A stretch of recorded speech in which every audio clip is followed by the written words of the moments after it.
Hey everybody, Joseph Lowe here, owner of Pure PT Supply. Today, I'm going to be talking directly to Doctor of Physical Therapy students or recent grads. We're going to be talking about ways to save money, ways to make more money, and a couple things that hopefully will save you a lot over your years. So, first, we're going to talk about cars. Cars are my favorite thing to talk about, big hobby of mine. Number two, we're going to talk about working in hybrid clinics, cash pay clinics, and insurance clinics, some of the differences, ways to make more money or ways to make less money. And then the third is going to be side gigs. So, something that I'm all for, making content on Instagram, all that kind of stuff. So, number one, car shopping. Cars are the biggest kind of expense that most grads have after college. So, obviously, you're going to have student loans most of the time, depending on where you want to move to, if you're going to get an apartment, all that kind of stuff.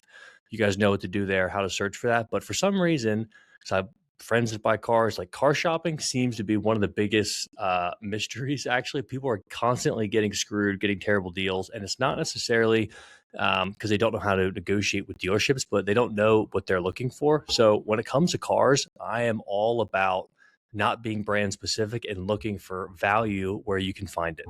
So there's certain times when a manufacturer releases a model and it doesn't sell well. If you look up a Jeep Wagoneer, for example, they used to sell for like 110, 120,000 during COVID, whatever the case is. They can't sell them anymore. You can buy them new for in the 60s.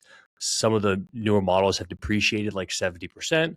So people that spend 110, 120 on a car now have a car that's worth 40. On the flip side, when it comes to used vehicles, most of you DPT students or grads are broke and have no money looking for your first job, which is totally fine. And you want to save as much as possible. And some used electric cars are by far the best value in terms of what you pay for what you get. Now, this wasn't always the case. So if you used to, like a couple years ago, if you bought a new Tesla, a new Rivian, you'd get absolutely destroyed. Insurance costs are ridiculously high. But for like any other non-electric manufacturers, like if you look at Hyundai, Volkswagen, Chevy, it is unreal the kind of deals that you can get. And I've done this myself. My older brother did it. If you can suck it up and you're okay with not having a brand new car, which none of you should have, by the way, brand new cars lose about 50 to 60% of their value in the first 3 years. So if you can suck it up and you're okay driving a used, couple year old electric car, which they work just fine. They're not going to go 600 miles. They might only go 200, 250 before you have to charge. But again, this is all about saving money. Look at Volkswagen ID4s. You can get them used under 40, under 50,000 miles, gray condition, 2 or 3 years old for $14,000, $15,000. My oldest brother just bought one for $17,000 that was 3 years old and had like 20,000 miles on it. This was a car that had an MSRP over $50,000 when it was released, still covered under warranty. Nobody wants them, not because the car sucks. It's just because they made too many, and the only electric car that people want are Tesla most of the time. I bought a Hyundai Kona EV 3 years ago for $16,000. It only had like 15, 20,000 miles on it. I sold it for pretty much what I paid for it. But these cars are like, they're not really going to depreciate much. And if you do have to finance, you're financing a limited amount of money.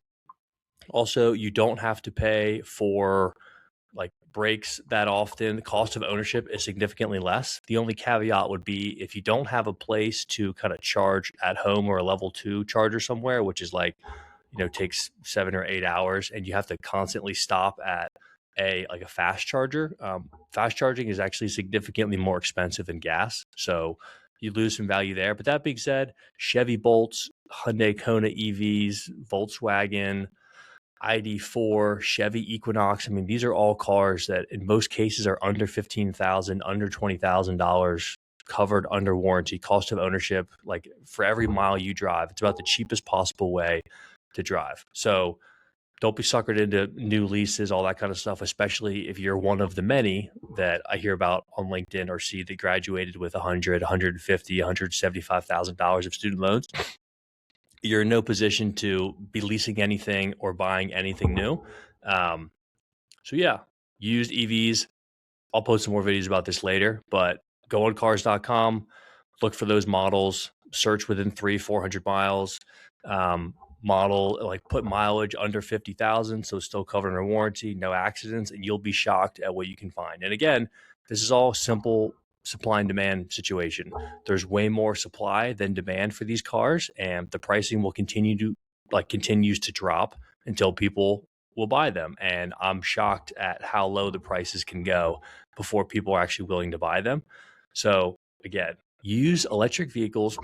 Best way to get a cheap ride. And if you really, excuse me, if you really want to save money and get borderline piece of crap, you can find like 7-year-old Nissan Leafs. I mean, if you don't have to go anywhere far, I mean, these things might not even make 150 miles, but you can find them for $7,000 and they drive just fine. So keep that in mind. All right, number 2 on the list is making more money. So obviously spending less is key, but making more. I feel like a lot of DPT students don't understand the business side of things when it comes to physical therapy. So I work with clinic owners all the time. And when you start out, if you work for a clinic that is insurance only, like they only accept insurance, there's not really much that you can do in terms of making more money. So a lot of the insurance only practices, they're very limited. The clinic owner might only be making single digit margins, 10 to 15% max. So there's not this treasure trove of money waiting around to pay you. Like they're limited funds. If they get reimbursed $100 for a visit, after what they pay you, overhead, liability insurance on their end, supplies, they might only be making $10 on that visit or $7 on that visit. So be very thoughtful when you choose a clinic to work for. And if you are going to work for a clinic group that is insurance only and doesn't retail products, doesn't have any, I guess you could say, medicine 3.0 type stuff in terms of like hydrotherapy or cash pay services, then my next tip would be go to stratapt.com. They are an EMR and a billing service, but they have a lot of great data in terms of you can click on benchmark data and then payer reimbursement rates, and they break it down by state.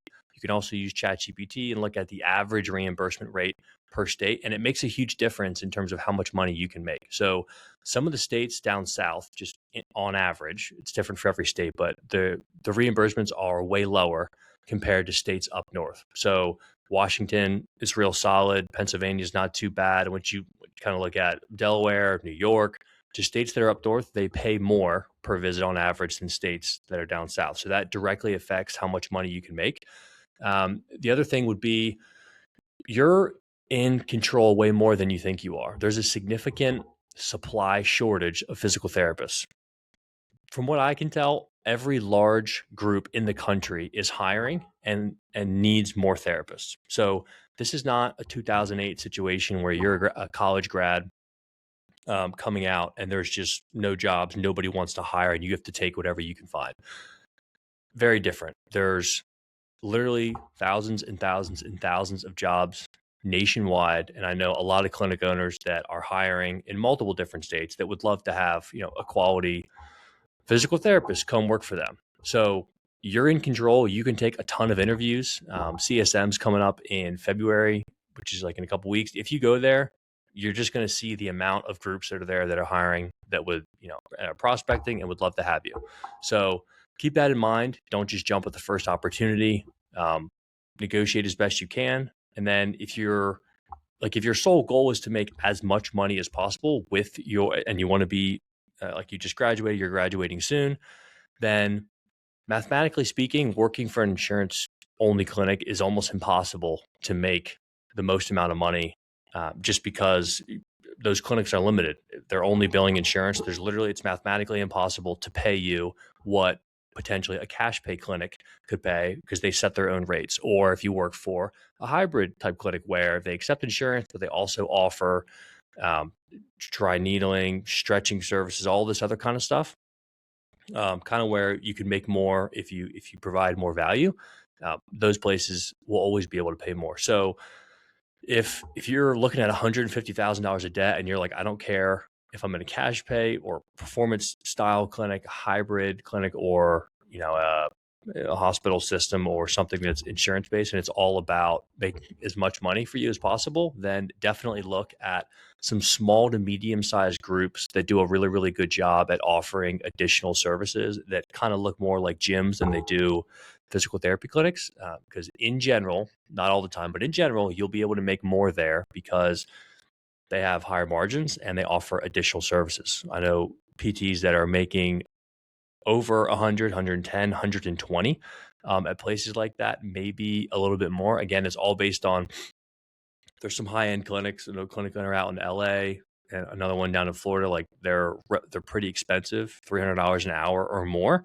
And if you can work for a place like that, you can definitely make significantly more money. So keep that in mind. You'll also be working with less patients. It's a different environment. But last thing would be number three, which I said is side gigs. So one one of the beauties of being a physical therapist, or I'm not one, but I work with a lot of them all the time, is you have a lot of expertise and knowledge that is valuable to people online. And if you just go on Instagram and type in DPT or physical therapy or physical therapist, you're going to find a treasure trove of content creators or people that are actual, like they're physical therapists. They're making content while they're working, sometimes with patients if they have their permission, sometimes not, talking about all different muscle groups. And they kind of pick a different niche in terms of maybe it's about ACL rehab or total knee replacement, or